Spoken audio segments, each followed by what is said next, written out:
Derek Henson, and middle linebacker Eric Myers. We're going to talk a little Comet football and get right into things, and we'll do so with first-year head coach Brian Castner. And Coach, you know, your rival to the school, you got a nice start. It came pretty early in the off season. Talk to us a little bit about this opportunity that you've been given, because you look at Mason. It's one of the largest public schools in the entire state of Ohio. Fantastic facilities, great community.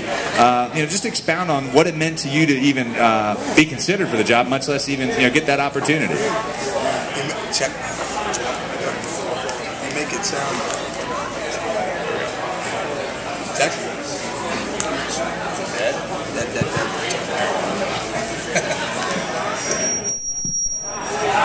Yes, it's very exciting. It's very exciting to be a part of the Mason community as a football coach.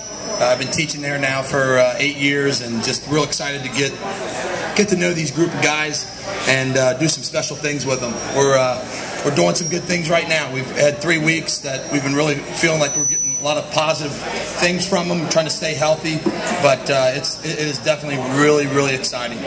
What as your first time, this is your first time as a head coach at the high school level. I don't know what the previous head coaching experience you had, but I mean, what adjustments does it come? You've been a part of great programs. You've seen what winning and success is like, what it takes to get there.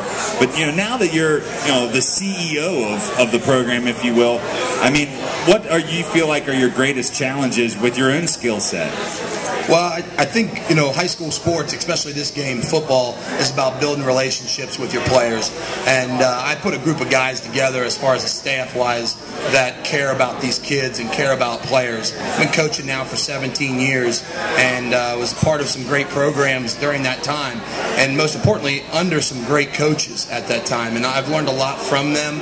And the biggest thing is getting to know these players. We're not even close to where we need to be of exactly understanding Eric Myers or Ethan King or David Fulcher or Derek Henson, the 4 that are up here. But we're going to get there. And it might take 2 weeks. It might take 1 more day. But we're going to get there, and they're going to understand how much we care about them, because that's what it's all about building relationships. I told them a long time ago, it's not about winning and losing. It's about building relationships, and the wins will take care of it.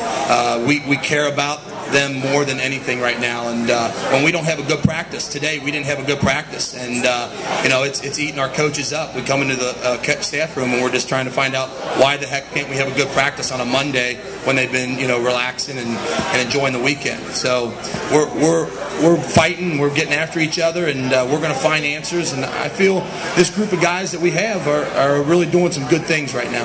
The challenge certainly gets tougher in the fact that you compete in one of the best conferences in really the entire state, in the greater Miami Conference, the GMC. The Comets have just been in there for a handful of years, haven't really had that success at turning the page.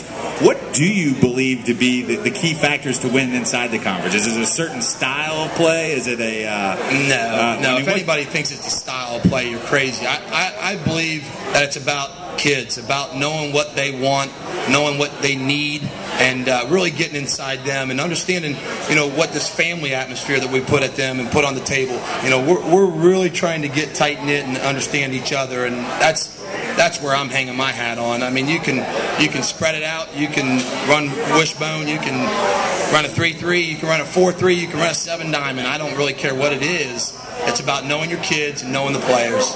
Last year, the Comets, 64 yards per game on the ground, running the ball. You got to be able to move the football, keep defenses honest. Talk to us about what we will be exact opposite this year. Let's talk to us offensively. What type of formation, what type of schemes we're going to see, and what's going to be a little different. We'll be exact opposite. We're going to run the ball. We're going to have a goal of having 60 plays a game, and we're going to run the ball probably 40 to 45 times a game. We're gonna get it up, get it going.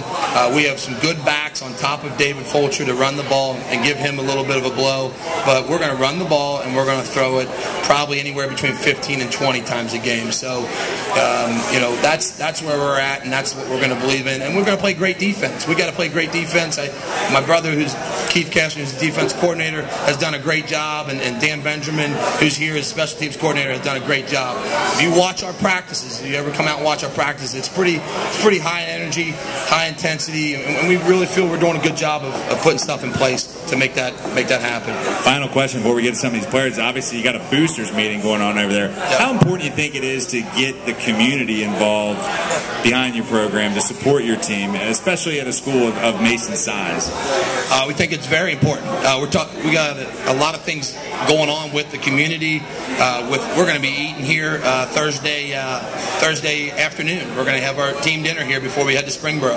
We went up to the barber shop uptown.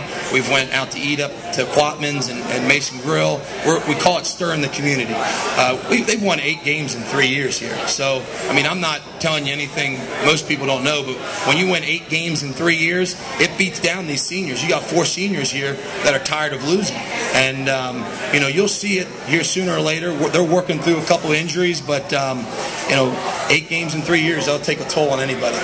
Let's talk to some of these seniors.